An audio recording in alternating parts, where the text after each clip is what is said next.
प्रिय आत्मन, ओशो दरबार में आप सभी का हार्दिक स्वागत है। पिछले 3 दिनों से हम भाव उपनिषद पर चर्चा कर रहे थे। आज चौथा दिन है। हमने जाना कि हमारी चेतना में 10 ताले लगे हैं और ये ताले नकारात्मक भावों के, और इनकी चाबी पॉजिटिव भावों में है। सकारात्मक भाव चाबी है, नकारात्मक भाव ताला है। और इन सकारात्मक भावों की चाबी से हमें नकारात्मक भावों के ताले को खोलना है। जिस तरह 10 ताले हैं, 10 ब्लॉक्स हैं हर किसी की चेतना में। अगर उन ब्लॉक्स को नेगोशिएट करना तुम्हें नहीं आता तो संबोधि तुम्हारे लिए नहीं है, आनंद तुम्हारे लिए नहीं है, उत्सव तुम्हारे लिए नहीं है। 6 ताले हम लोग खोल चुके हैं। पहला ताला था स्ट्रेस का, तनाव का, और चाबी थी स्वीकार भाव। दूसरा ताला था दुख का, चाबी थी अहोभाव। तीसरा ताला था अशांति का और चाबी थी साक्षी। चौथा ताला था शोक। ये बहुत बड़ा ताला था। शोक जिसके परिवार में जिसके साथ घटित हो जाए वो पूरा जीवन ब्लॉक हो जाता है। और इसकी चाबी क्या थी? तथा था। 5वां ताला था उदासी, डिप्रेशन। एक बार ताला लग जाए खुलता नहीं है। अलीगढ़ी ताला से भी ज़्यादा मजबूत है। और इसकी चाबी क्या थी? उमंग। और 6ठा ताला था ईर्ष्या, बड़ी जलन पैदा करती है। और ईर्ष्या का ताला जब तक खुलता नहीं तुम्हारा संबोधि का दरवाजा बंद रहता है। आत्मज्ञान नहीं हो सकता। एक ईर्ष्यालु व्यक्ति को आत्मज्ञान नहीं हो सकता। बहुत बड़ा ताला है। आओ अब 7वें ताले की बात करते हैं। ये ताला भी बड़ा ज़बरदस्त ताला है। एक बार लग जाए जिंदगी पूरी बर्बाद हो जाती है।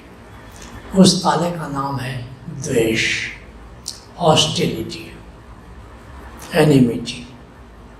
पूरी जिंदगी लोग लड़ने में लगा देते हैं, पूरी जिंदगी दांव पर लोग लगा देते हैं। तो आज इस ताले की बात करेंगे, उस ताले को समझेंगे और फिर इस ताले की चाबी खोजेंगे। द्वेष क्या है? What is hostility? किसी के प्रति अमंगल भाव द्वेष है। सीधी परिभाषा। तुम्हारे भीतर किसी के भी प्रति अमंगल भाव है कि ये डूब जाए, इसके से हानि हो जाए, इस बर्बाद हो जाए।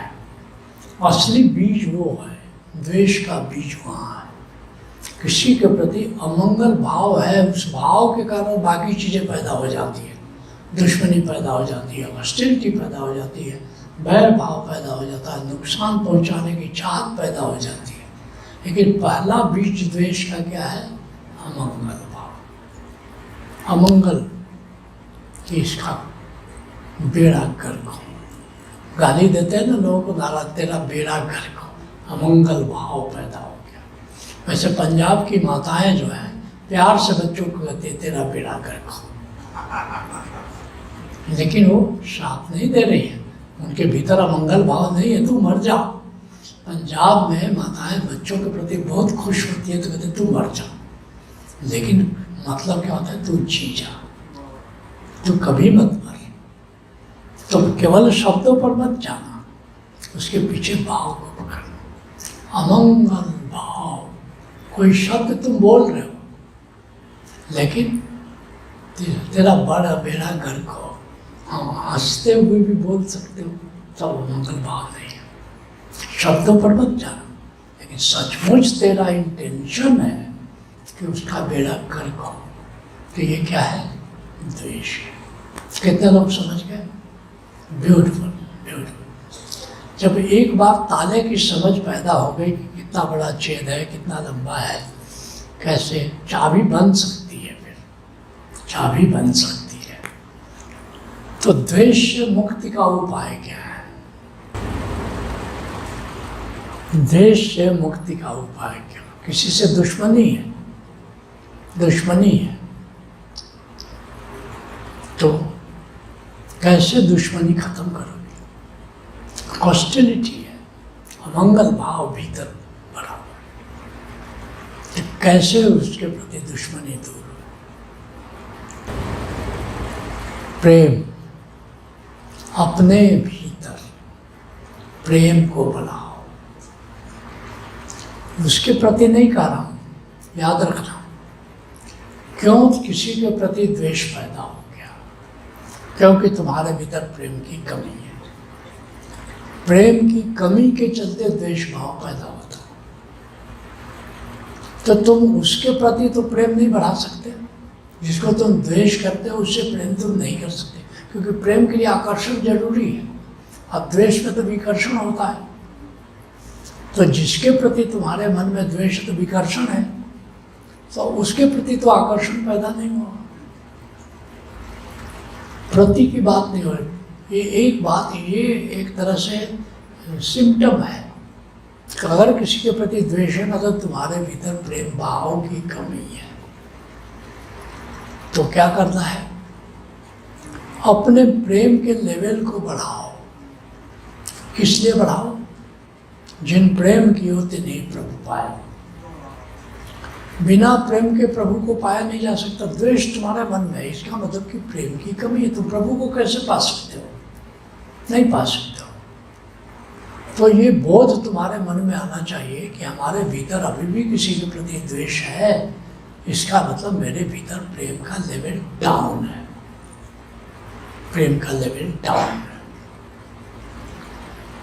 जैसे पात्र देखते हो, वो कृष्ण का पाँव रहता है और जलस्तर बढ़ता है, जैसे पाँव छूता है फिर पानी नीचे आ जाता है।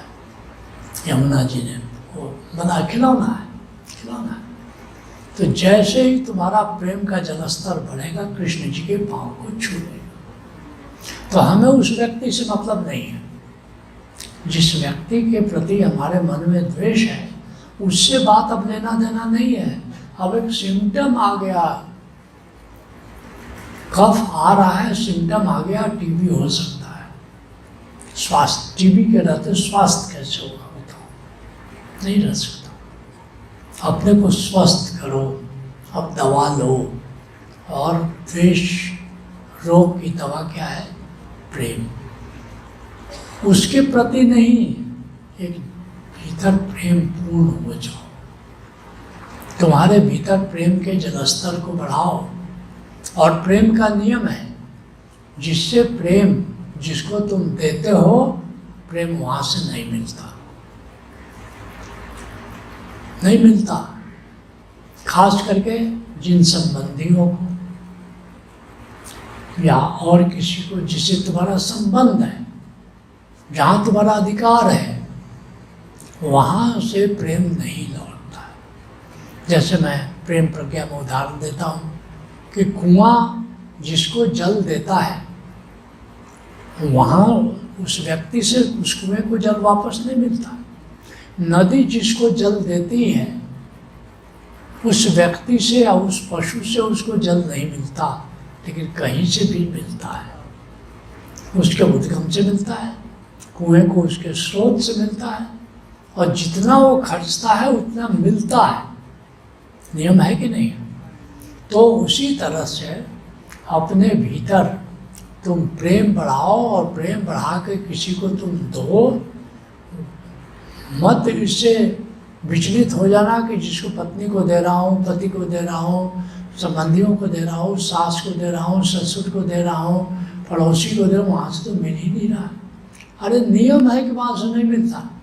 तुम सोचते हो कि कम से कम जहाँ प्रेम हम दे रहे हैं वहाँ से तो प्रेम मिलना चाहिए। तुमने अपने बच्चे को प्रेम दिया, अब बच्चे को प्रेम दिया, तुम सोचते हो कि लड़का मुझे प्रेम करे। वो काहे को करेगा? अपनी बीवी बच्चों को प्यार करेगा, तुम्हें क्यों करेगा? नहीं करेगा। प्रेम जो है आगे देखता है, पीछे नहीं देखता, नहीं देखता। लेकिन तुमको मिलेगा प्रेम। तुमने फिर भी प्रेम जारी रखा तो कहाँ से प्रेम मिलेगा? तुम्हारे मित्र से मिलेगा, किसी और से मिलेगा, परमात्मा से मिलेगा, लेकिन मिलेगा जरूर। तुमने प्रेम देना जारी रखा। किसको दे रहे हो ये महत्वपूर्ण नहीं है। शायद जिसको दे रहे हो उसको 99% वहाँ से प्रेम नहीं लौटेगा। खास करके जहाँ तुम्हारा अधिकार है, जहाँ तुम्हारा संबंध है। मित्रों से मिल सकता, संबंधियों से नहीं मिल सकता। याद रखो, इस पर बड़ी तीखी बात कह रहा हूँ, बड़ी कड़वी बात कह रहा हूँ, लेकिन यही सच है, यही सच है। लेकिन तुम अपना प्रेम क्यों जारी रखो? जिन प्रेम कियो तिन ही प्रभु पाओ। इसलिए कि जब तुम प्रेम दोगे तो प्रेम परमात्मा से तुमको मिल जाएगा और कई गुना होकर के मिलेगा। तो जब प्रेम का लेवल तुम्हारे भीतर बढ़ेगा तो तुम द्वेष से मुक्त हो जाओगे। कितने लोग समझ गए? Beautiful, beautiful, right. प्रेम क्या है? प्रेम क्या है? जैसे गुरुत्वाकर्षण क्या है? दो पदार्थ के बीच का आकर्षण गुरुत्वाकर्षण। ऐसे दो चेतनाओं के बीच का जो आकर्षण है वो प्रेम है। दो चेतनाओं के बीच जो आकर्षण, ये सहज है। तो क्या करना है? आकर्षण के साथ सानिध्य का मजा लेना प्रेम है। आकर्षण का एलिमेंट उसमें होना चाहिए। आकर्षण के साथ, अब ये आकर्षण मित्र से हो सकता है, प्रेमिका से हो सकता है, प्रेमी से हो सकता है, ये गुरु से हो सकता है, ये परमात्मा से हो सकता है। गुरु में भी चेतना है, परमात्मा में भी चेतना है, परम चेतना है परमात्मा। तो आकर तो फिर क्या करो? आप गुरु के साथ मित्र, प्रेमी के साथ आकर सानिध्य चाहिए, प्रेमिका के साथ सानिध्य चाहिए, गुरु के साथ सानिध्य चाहिए, गोविंद के साथ सानिध्य चाहिए और आकर्षण चाहिए। आकर्षण पर प्लस सानिध्य इक्वल टू प्रेम। कितने समझ में? राइट। आकर्षण प्लस जिससे प्रेम करते हो उसका सानिध्य चाहते हो। ऐसा हो नहीं सकता किसी से तुम प्रेम करो और उसके सानिध्य का तुम्हारे भीतर जज्बा पैदा नहीं, ऐसा नहीं हो सकता। तो आकर्षण प्लस सानिध्य, इसको प्रेम करते हैं। प्रेम अवचेतन की शक्ति है, सब कॉन्शियस में ये पैदा होता है। ये सब कॉन्शियस का पावर है और ये ऐसा पावर है जो स्वयं के लिए और किसी और के लिए कुछ करने की हमेशा प्रेरणा देता रहता है। ये सृजन की ओर ले जाता है। हमेशा लगता है जिसको तुम प्रेम करते हो उसको क्या दे दें, उसके लिए क्या कर दें। अगर प्राण भी चाहिए तो उसके लिए देने को तैयार हो जाता है। होते हो कि नहीं? तो किसी के लिए कुछ करना है या अपने लिए कुछ करना है। स्वयं को प्रेम करोगे तो अपने लिए कुछ करोगे, किसी और को प्रेम करोगे तो उसके लिए कुछ करोगे। तो सृजन का जन्म होता है, प्रेम से सृजन का जन्म होता है। प्रेम से सानिध्य की प्यास जगती है। प्रेम में आकर्षण है। लाख मुखड़े मिले और मेला लगा, रूप जिसका जचाओ अकेला लगा। रूप ऐसे न कोई समारा करे, मन दोबारा तिबारा पुकारा करे। ये प्रेम की बात है। प्रेम साधे कैसे? कहा तो दिया कि प्रेम के तल को बढ़ाओ। प्रेम को साधोगे कैसे? जिसको द्वेष करते हैं उसके प्रति नहीं सदेगा, नहीं सदेगा। ऐसा कोई अभागा नहीं है। परमात्मा ने ऐसा अभागा किसी को नहीं बनाया जिसके भीतर प्रेम नहीं है। सबके भीतर प्रेम है, कम है ज़्यादा है, लेकिन बिल्कुल सूखा गड्ढा नहीं है कोई भी। कातिल से कातिल, टेररिस्ट से टेररिस्ट व्यक्ति भी उसके भीतर पर प्रेम है। माना कि वो भाग गया है लेकिन अपने मजहब से प्रेम करता है, कुछ तो करता है। तो ऐसा कोई अभागा परमात्मा की सृष्टि में नहीं है कोई जीव जंतु जिसके भीतर प्रेम नहीं है। और मनुष्य तो बहुत डेवलप्ड प्राणी है। एक जीव भी अपने बच्चों को लालन पालन करता है, एक बाघ बाघिन भी करते हैं, एक सांप सापिन भी करते हैं। तो प्रेम सबके भीतर है। तो क्या करना है? अपने प्रेम के प्रति, तो अपने भीतर प्रेम के प्रति जागो, देखो मेरे भीतर प्रेम है। किसी कोने में थोड़ा प्रेम तो जरूर पाओगे। बड़े से बड़ा कोई मर्डरर भी क्यों ना हो, किसी न किसी कोने में प्रेम का अमृत भी मौजूद है। उस प्रेम के प्रति जाओ। ओशो एक बड़ी प्यारी बात कहते हैं, अगर कोई निगेटिव भाव तुम्हारे भीतर है और उसके प्रति जागोगे तो वो कम हो जाता है। अगर कोई पॉजिटिव भाव तुम्हारे भीतर है तो उसके प्रति जागोगे तो बढ़ जाता है। तो अपने भीतर स्थित प्रेम के प्रति जागो, वो प्रेम बढ़ना शुरू कर जाता है। रोज रोज कुछ समय दो और बढ़ता, और एक दिन इतना बढ़ जाता है अब तुम्हारे लिए कोई दुश्मन नहीं है। एक दिन इतना बढ़ जाता है कि तुम द्वेष करने के काबिल ही नहीं रहते, क्योंकि प्रेम की कमी के कारण ही तुम द्वेष कर सकते हो। अगर तुम्हारे भीतर प्रेम फुल मामला है तो तुम्हारे भीतर कैपेबिलिटी खत्म हो गई जो द्वेष करती है। You are incapable of being hostile to anyone. तो 8वें ताले पर चले। Are you ready? 8वां ताला है अकेलापन। अकेलापन ये बड़ा मुश्किल मामला है। जिनकी शादी नहीं हुई है वो इसकी चपेट में आ जाते हैं, और उनसे ज़्यादा चपेट में वे आते हैं जिनका स्पाउच अलग हो गया। स्पाउच अलग हो गया चाहे उस लोक में चला गया। अकेलापन काटने दौड़ता है अकेलापन। और एक बात याद रखना, मैं अकेलापन की बात कर रहा हूँ, लोनलीनेस की बात कर रहा हूँ, एकांत की बात नहीं कर रहा हूँ। एकांत तो एलोननेस है, तो एकांत का तो मजा अलग है। मैं लोनलीनेस की बात कर रहा हूँ। काटने दौड़ता है बिल्कुल। घर की 4 दीवारी में आते हो, तुम अकेले हो, लगता है कि कहाँ जाए, क्या करें, बड़ी बेचैनी पैदा हो जाती। क्रॉनिक बैचलर्स को पता है बहुत मामला, और खास करके एजेड क्रॉनिक बैचलर हो जाए तो बड़ा मामला मुश्किल है। अकेलापन क्या है? दूसरे के साथ की आवश्यकता अकेलापन है। किसी का साथ चाहिए, ये भाव अकेलापन है। ठीक है?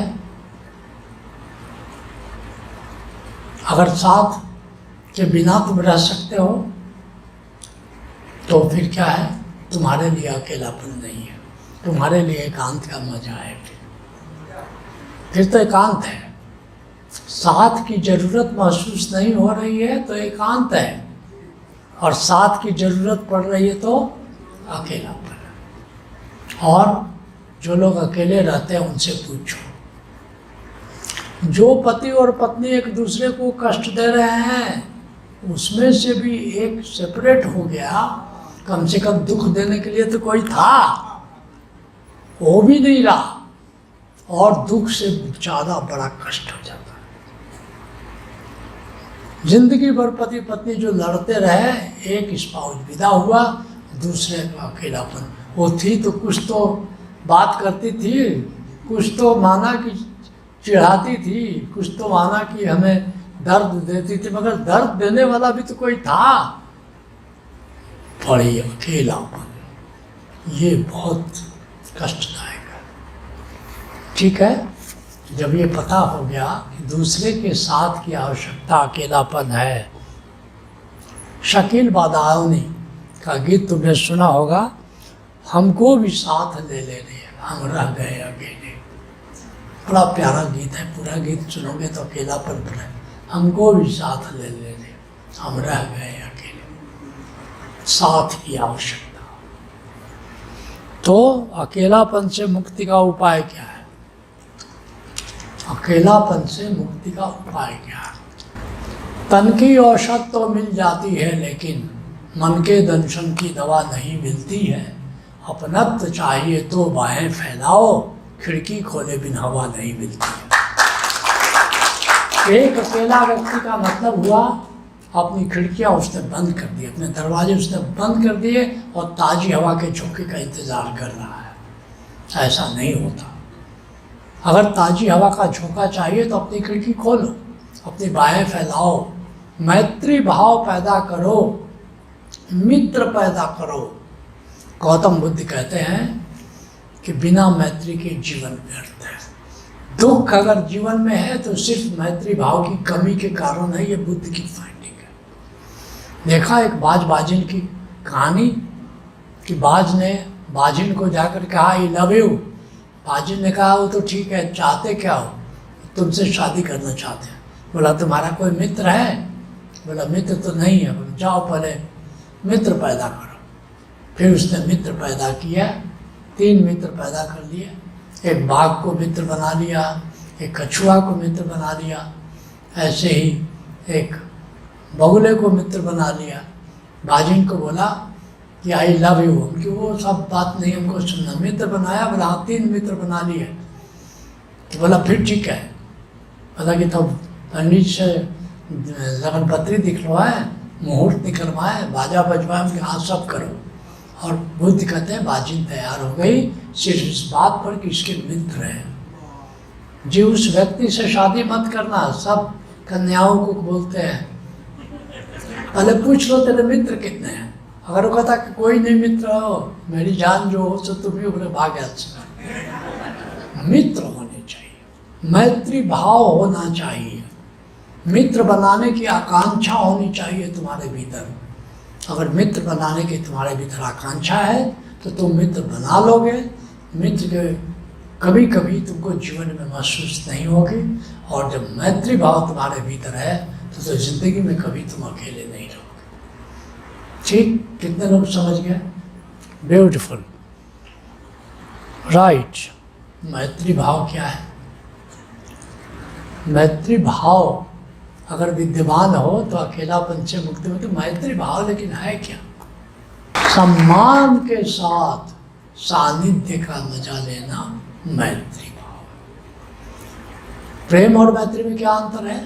सानिध्य का मजा कॉमन है, दोनों में कॉमन है, लेकिन जहाँ आकर्षण है वहाँ प्रेम है। और जहाँ सम्मान है, मैं तुमको बताऊं, यूरोप में मैंने देखा, खासकर स्पेन में मैंने देखा, वहाँ शादियाँ नहीं होती, वहाँ लिव इन रिलेशन है।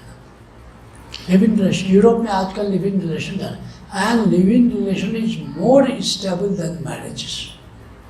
क्यों है?